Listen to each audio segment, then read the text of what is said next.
CK，多謝你。今次我哋專賞假期好開心，我同阿 Carl 咧就可以揾到Silver Sea 上面咧就可以同我哋一齊合作。我哋班派今次真係好開心。大家好，我係 Ricky，我哋都好開心，有你哋咁樣嘅客人，非常之開心，亦都係銀海嘅一個榮幸。好難得去到一啲 Explorer Cruise 入邊咧，會有廣東話嗰種親切感。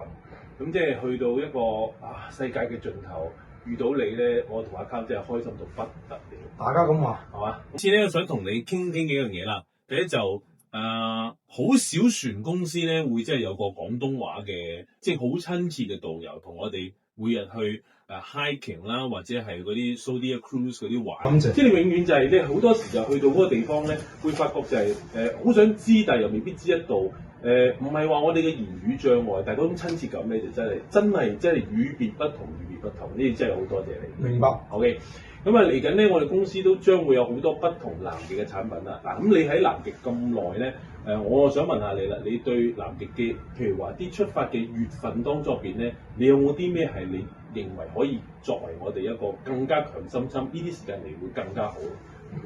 咁喺答你呢個問題之前咧，我想接翻你之前一個話題，就關於喺南極都有講廣東話嘅探險隊員。咁其實呢個係我哋香港人嘅自豪嚟嘅。係。咁即係都係啲嚟南極玩嘅香港朋友俾翻嘅反饋。係。咁其實呢一個行業最早有所謂嘅講中文嘅探險隊員，就係我哋香港人。係12年前。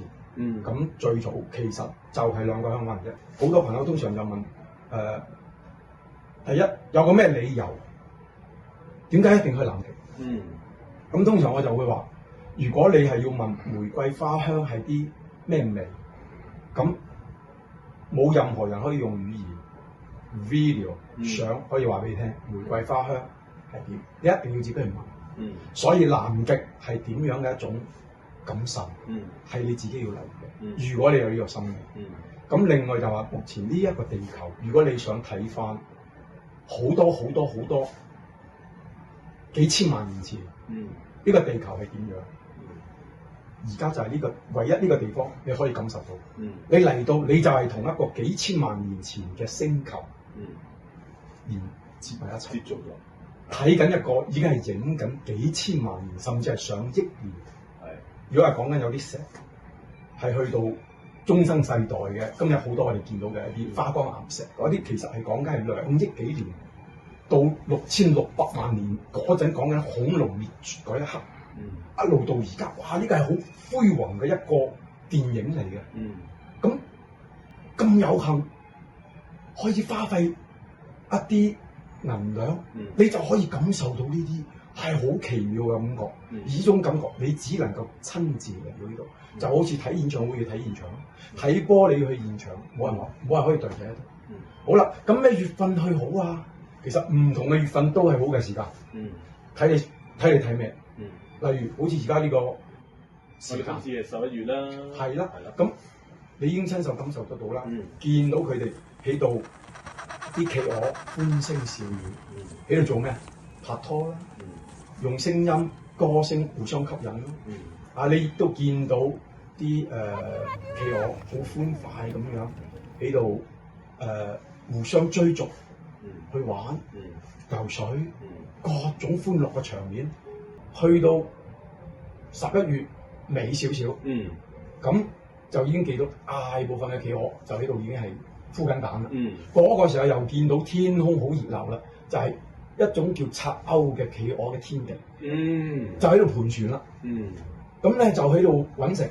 嗰個時候又見到企鵝係另外一種防備嘅狀態啦。咁到呢個1月份啦，睇鯨魚嘅機會又大咗啦。